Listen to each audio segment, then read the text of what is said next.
ಪ್ರಾಯಶಃ ಅವರ ಆಡಳಿತದ ಫೇಲ್ಯೂರನ್ನು ಡೈವರ್ಷನ್ ಮಾಡಬೇಕು ಅಂತ ಹೇಳಿದರೆ ಕೆಲವು ಸಣ್ಣ ಪುಟ್ಟ ವಿಚಾರಗಳನ್ನು ಅವರು ಕೈಗೆತ್ತಿಕೊಳ್ಳಬೇಕು. ಸಾಮಾನ್ಯ ಜನ ಮಾತಾಡುವಂಥದ್ದು ಜಾತಿ ಅಂತ ಹೇಳಿದರೆ ಹುಟ್ಟಿದವನಿಗೆಲ್ಲ ಮನಸ್ಸಲ್ಲಿ ನಾನು ಇಂಥ ಒಂದು ಜಾತಿಯಲ್ಲಿ ಇಂಥ ಒಂದು ಸಂಸ್ಕೃತಿ ಸಂಸ್ಕಾರದಲ್ಲಿ ಹುಟ್ಟಿದ ಅಲ್ಲಿಗೆ ಒಂದು ಕಲ್ಲೆಸಿದ್ರೆ ನೀರು ಅಲುಗಾಡ್ತಾನೇ ಇರುತ್ತೆ ಅಲ್ವಾ.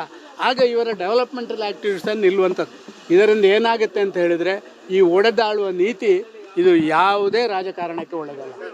ಡಿವೈಡ್ ಆ್ಯಂಡ್ ರೂಲ್ ಪಾಲಿಸಿ ಬ್ರಿಟಿಷರು ಕೊಟ್ಟಂಥ ಬಳುವಳಿ ಅದು. ಅದನ್ನು ಈ ಕಾಂಗ್ರೆಸ್ಸಿಗರು ಇನ್ನೂ ಉಳಿಸ್ಕೊಂಡಿದ್ದಾರೆ.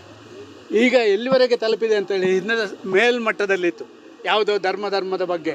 ಈಗ ಧರ್ಮ ಹೋಗಿ ಜಾತಿ, ಉಪಜಾತಿ, ಅದರ ಒಳಗಿನ ಆಂತರಿಕ ಜಾತಿ ಇಲ್ಲಿವರೆಗೆ ಇಳಿಯುವಂಥ ಹೀನಾಯ ಕೆಲಸ ಇದು. ಇದರಷ್ಟು ಪಾಪದ ಕೆಲಸ ಬೇರೆ ಯಾವುದಿಲ್ಲ. ವ್ಯಕ್ತಿಗತವಾದಂಥ ಒಂದು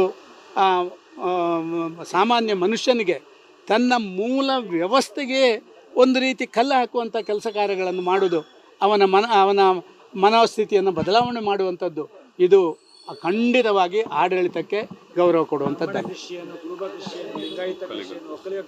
ಇದು ಮತಾಂತರಕ್ಕೆ ನೇರ ಕಾರಣ ಅಂತ ನಿಮ್ಮ ಪಾರ್ಟಿಯವರು ಆರೋಪ ಮಾಡ್ತಾ ಇದ್ದಾರೆ. ಅದು ಆರೋಪ ಅಲ್ಲ, ದಿಸ್ ಇಸ್ ಟ್ರೂ. ನೋಡಿ, ಹಿಂದೆ ಮತಾಂತರಗಳನ್ನು ಮಾಡ್ತಾಯಿದ್ರು.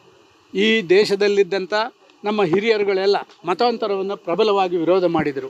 ಒಂದು ರೀತಿ ಮತಾಂತರಗಳನ್ನು ಕೇವಲ ಒಂದು ಧರ್ಮಕ್ಕೆ ಸೀಮಿತ ಮಾಡಿದರು. ಈಗ ಮತಾಂತರವನ್ನು ಜಾತಿಗೆ ಸೀಮಿತ ಮಾಡಿದ್ದಾರೆ. ಇದರ ಅರ್ಥ ಎಲ್ಲೋ ಒಂದು ಕಡೆ ಈ ಆಡಳಿತ ಯಂತ್ರದವರ ಕಾಲೆಳೆಯುವಂಥ ತಂತ್ರ ಇದನ್ನು ಯಶಸ್ವಿ ಮಾಡುವಂಥ ಒಂದು ಪ್ರಯತ್ನ ಅಂತ ಭಾವಿಸ್ತಾ ಇದ್ದೆ. ಕೊನೆಯ ಪ್ರಶ್ನೆ, ಬಹಳ ದಿನಗಳ ಹಿಂದೆ ಅಥವಾ ಒಂದು 15 ದಿನಗಳ ಹಿಂದೆ ಮೋಹನ್ ಭಾಗವತ್ ಒಂದು ಸ್ಟೇಟ್ಮೆಂಟ್ ಮಾಡಿದ್ರು, 75 ವರ್ಷ ಆಗ್ತಾ ಇದ್ದಂಗೆ ಅಧಿಕಾರದಲ್ಲ ಸ್ವಲ್ಪ ಹಿಂದಕ್ಕೆ ಬರಬೇಕು ಅಂತ. ಬಹುಶಃ ಇವತ್ತು 75ನೇ ವರ್ಷ ನರೇಂದ್ರ ಮೋದಿ ಅವರು, ಅದರ ಬಗ್ಗೆ ಏನು ಕಮೆಂಟ್ ಸರ್? ಈಗ 75 ವರ್ಷ ಅಂತ ಹೇಳಿದರೆ ಹಿಂದಿನ ದಿನಗಳಲ್ಲಿ ನಿಮ್ಮ ಜೀವಿತಾವಧಿಯೇ ಕಡಿಮೆ ಇತ್ತು ಸರ್. 60 ವರ್ಷದಲ್ಲಿ ಸಾಯ್ತಾಯಿದ್ರು, 70 ವರ್ಷ ಅಂತ ಆಯಿತು. ಈಗ 85 ವರ್ಷ ಅಂತ ಹೇಳ್ತಾರೆ. ಜಾಗತಿಕ ನಮ್ಮ ಇತ್ತೀಚಿನ ದಿನಗಳಲ್ಲಿ ಅಂಕಿಅಂಶಗಳ ಪ್ರಕಾರ ಮನುಷ್ಯನ ಪ್ರಾಯ 85 ವರ್ಷ ಆಗಿದೆ. ಆದ ಕಾರಣ 75 ಇದ್ದದ್ದು ಕೂಡ ಮೇಲೆ ಹೋಗಬೇಕಲ್ಲ.